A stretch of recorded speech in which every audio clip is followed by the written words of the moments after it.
Before we talk about goals and intentions and what you want to create next, let's talk about attention. Because attention is one of the most valuable things that you have, and most people are just giving it away all day long to social media, to the news, to other people's opinions, to other people's emergencies, to problems that aren't even ours to solve.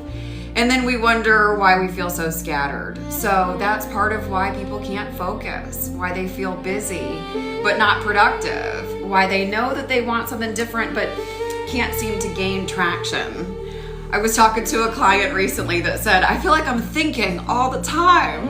And I was like, yeah, that's because you are. But the real question is, what are you thinking about? And more importantly, who put those thoughts there?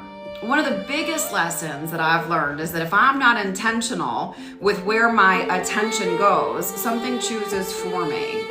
The world is more than happy to tell you what to focus on. The news, social media, your family.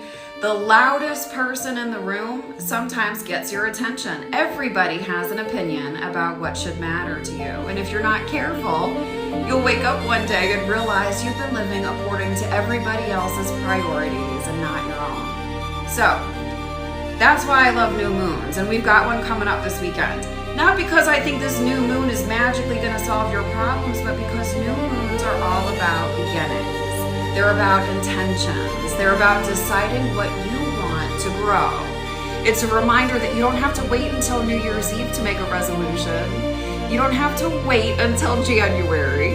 You don't have to wait until your birthday. You don't have to wait until your life falls apart. Every month we get an opportunity to check in and to figure out, where's my attention going? What am I creating? What do I want more of? And is the life that I'm building aligned with the life that I'm actually meant to live? So I'm going to give you 3 practical magic steps to prepare for this new moon. Nothing complicated or overwhelming. Just 3 things that can help you become more intentional. Step 1, pay attention to what you're feeding your mind. For one day, pay attention. Notice what you're consuming. Notice who you're listening to. Notice which conversations leave you feeling inspired, and notice which conversations leave you feeling drained.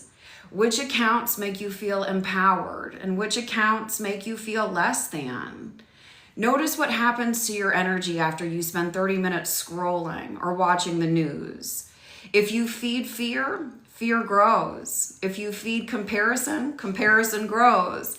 If you feed possibility, possibility grows. So without judging yourself, just become aware of what's shaping your thoughts every day. You can't redirect your attention if you don't know where it's directed currently. Step 2, choose one source and decide to turn it down. Maybe it's the endless scrolling. Maybe you turn off the news for a week. Maybe it's a particular show that makes you feel really uncomfortable. Maybe it's the person that calls every day with a new problem but doesn't want solution. So pick one thing and create a little space long enough to hear yourself think again.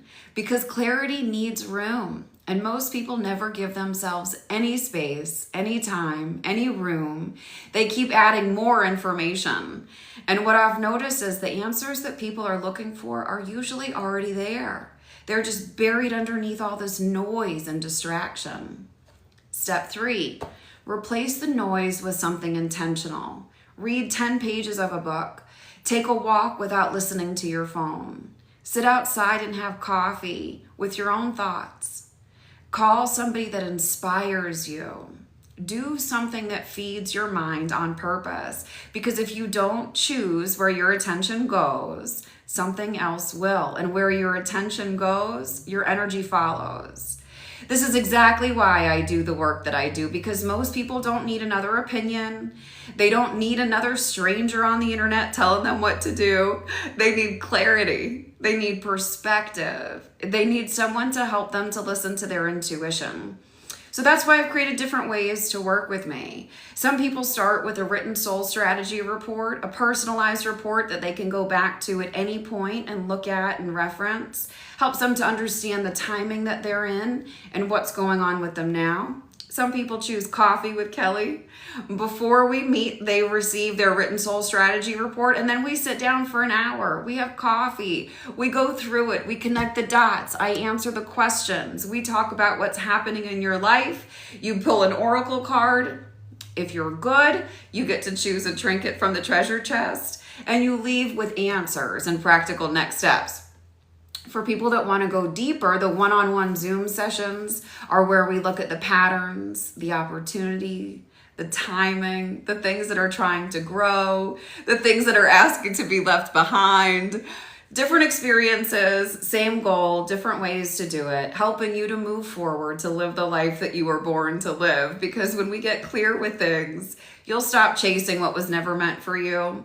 You'll stop wasting energy trying to force things that aren't working, and you'll start putting your energy where it actually belongs. That's the shift.